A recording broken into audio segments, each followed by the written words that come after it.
Okay, so as I mentioned earlier when I was taking the fly bar off, I broke one of my plastic links. So I'm going to show you how to change the plastic links as well as your feathering shaft.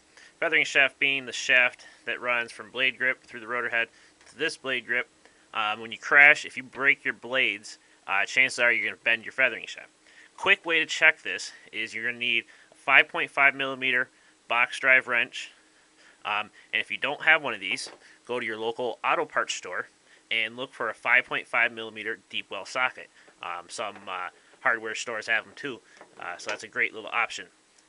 So one thing you may want to do, link pliers, just pop off the links on the blade grips if you want to check to see if your feathering shaft is bent. Alright, this just frees up the blade grips. And now what I'm going to do, I'll go ahead and just turn it, and I'm going to tighten it. And what it's going to do is it's going to turn the whole feathering shaft. And if the feathering shaft is bent, the opposite blade grip will wobble. And this is all you're going to do. But now, this feathering shaft isn't bent. That's why you don't see anything wobbling. But, again, to change these links, you're going to have to take the blade grip off. So, that's why I'm going to show you both of this at the same time. So, anyways, to take this off, you're going to need two. And go ahead. And again, I've already got these links off here.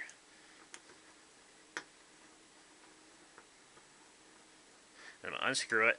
And right before I completely get it unscrewed, I'm just going to check to see what side I'm unscrewing. And that's going to be this side. So I'm going to finish taking it off. Oh, there we go. Alright. Whoops. Alright. Now, first thing that comes out, is the nut. And we'll go ahead and I'm going to take this off. Alright. Now, this is where you got to be careful and you got to pay attention. Now, on the back side of this, there's a couple washers down here. Alright. And I'll show you them here in a second. But in your blade grip here, there is this little washer, and it's got a little recess in it, and that recess fits on the bearings that are down in here. See here, this bearing. When you put this bearing in here, there's a closed side and then an open side. You want the open side down, like that. And then there's another washer down there with another recess on it for this bearing. So if these pop out, that's what it goes. You got a washer, bearing, washer, the nut. Alright, these washers right here, there's three of them. There's one, alright, this one has got a raised side, and that raised side will face the bearing on the back of the blade grip. Right? Now there's two more under here. These two are very small, or very thin, I should say. Let's see if I can get them off.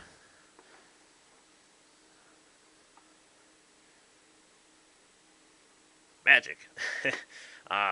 So those two go right next to the rubber bushing on there. Alright. Now, let's see. This is not the one I need to change. This is the one I need to change. So what I'm going to do is I'm just going to pull the whole thing out. And when I pull this out the other side, I'm going to try to make sure that the washers come out on the back side here. Now, if you had to change your feathering shaft, you just take this off and hold this with a pair of needle nose pliers, like so, and then just take that off. But I don't need to do that, so go ahead and get this back down in here.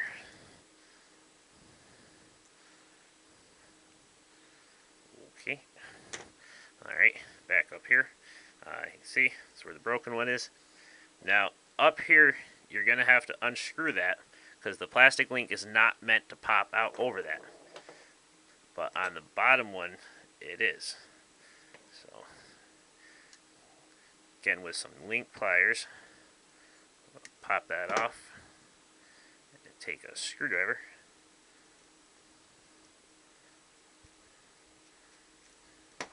Alright. There's that. Now I can go ahead and pop this out of here. And I think I'm going to have to use a pair of needle nose for this. Yep.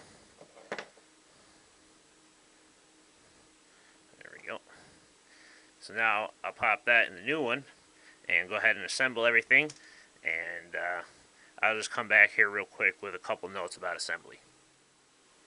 Okay, now one other thing, because of how I was holding it, there's another piece in here. See the silver piece down in there?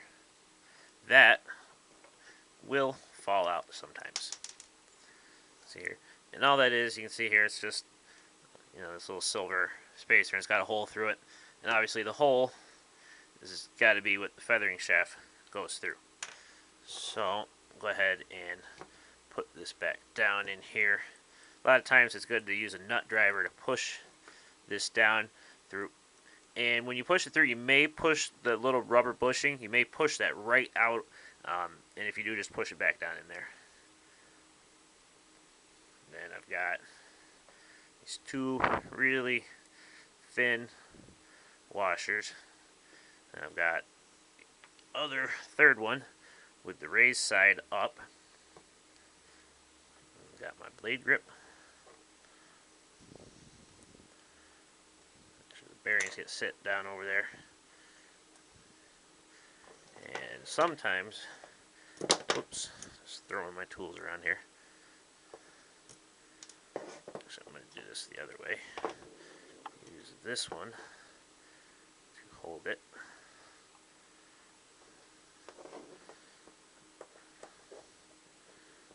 And this will be just a little bit easier, I think. There we go. Okay, so when you tighten them up, usually what I do is I tighten them up pretty good. Then I'll back them off until I can move both of them freely. Because if they don't move freely, then it's going to give you problems when you're trying to fly, because they won't change pitch at the same time. So, again, I just loosen them up until both of them are nice and free. Now, you don't want them too loose. You don't want to have any slop when you pull it down. You shouldn't see the whole feathering shaft and blade grip rocking back and forth. So, but once you got it, you know, pretty good, you just pop everything back together and put it back on the helicopter. So, hope that was helpful.